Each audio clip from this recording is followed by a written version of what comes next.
We've had many questions about telescopes. Over the years, the sky at night has often featured Patrick's own observatories. And it's from this dome, with this telescope, that I've spent a lot of time in the last few months looking at the planet Mars. This is my new one. I can't resist showing it to you. This is my 15.5-inch reflector, and you can see it's pretty massive. I have my own observatory at Chelsea, where things don't always go according to plan.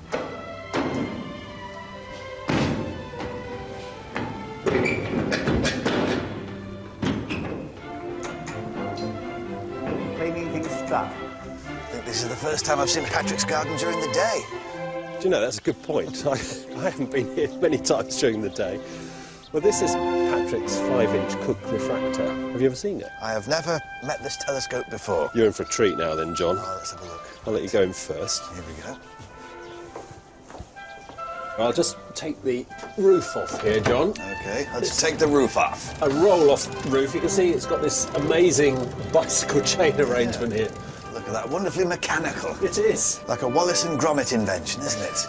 We can see it working like that. And unlock the telescope.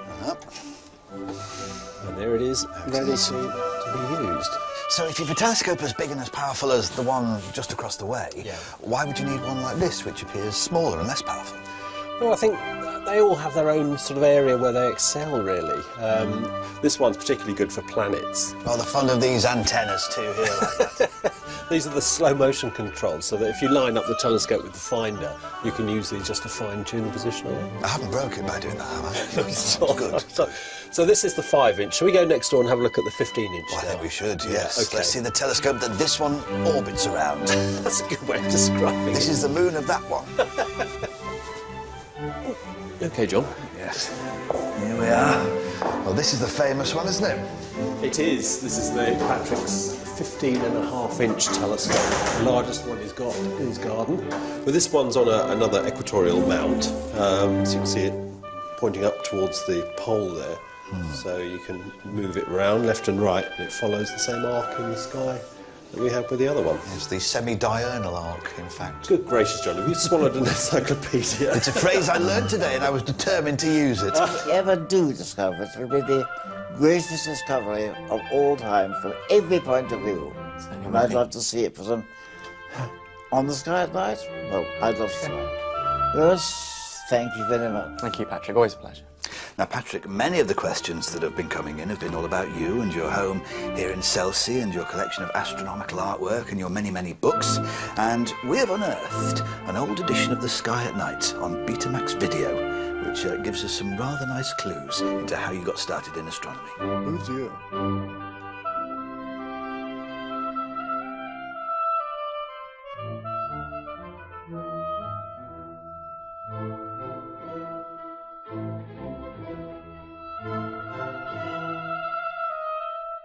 Good evening. I say, how terribly interesting. Now, let's see if everything is as it should be. That's one of mine, and that's one of mine, that's one of mine, that's one of mine, and that's one of Arthur's. Bless him, still doing his mysterious world, chasing yetis. Now, as you know, at the time of the very first edition of The Sky at Night, in 1957, I was most reassured to meet a future version of myself from the 50th anniversary of the programme in 2007. This was very, very encouraging and very charming indeed. And so now, if my calculations are correct, and they usually are, this should be around about the time of the 700th edition of The Sky at Night in the year 2011. So I thought I'd come to that very special anniversary from my very special anniversary in 1982, the 25th anniversary of the programme, and see if I can help my future self out once again.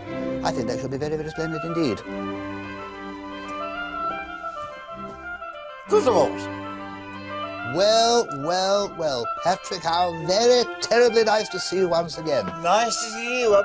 What year do you come from? 1982, time of the 25th anniversary of The Sky at Night.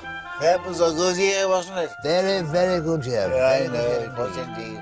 So, Yes. for the 700th edition, I understand we are trying our very, very best to answer the very intelligent questions from our intelligent and dedicated viewers. Yes, let's see what they're after. Yes, let's see the nature of the questions being asked in 2011. John Roach of Aberdeen, thank you for your question. Sir Patrick. Oh, are we a sir now? I am now, but I wasn't then. No, I'm looking forward to that. Excellent. Sir Patrick, Is Sir Patrick really the only living human to have met the first man to fly, to go into space, and land on the moon? I can't be sure, but I think it probably is true. The first man on the moon, Neil Armstrong, of course. The first man in space, Yuri Gagarin. And finally, all very right, the first man to fly.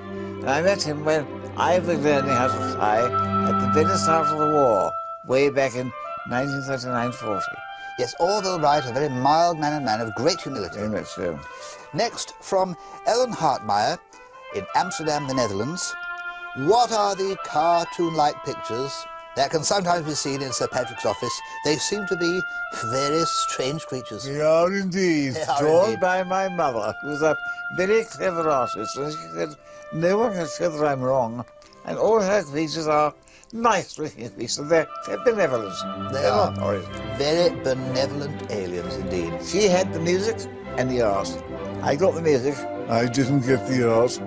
And finally, from Michael Murphy in County Fermanagh, what has been your greatest achievement over the last 50 years of In the Sky at Night and your career? I've tried to do one thing, to interest other people in astronomy, show them what a marvellous study it is, bring them into it as a hobby, possibly as a profession, and give them something very to enrich their lives.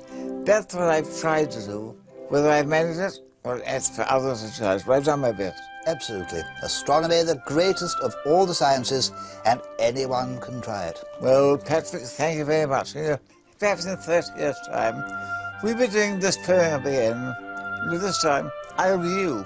I do hope so, and that would make me very happy indeed. I shall return to the 25th anniversary. I wish you all the very best, not only for the 700th episode, but also for your 55th anniversary next year in 2012. Thank you very much indeed. Many congratulations, and as always, it's terribly nice to meet me. Nice to see you, Patrick. And you, Patrick, as well. Until next time, God bless. Good night.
For the moment, good night. Good night.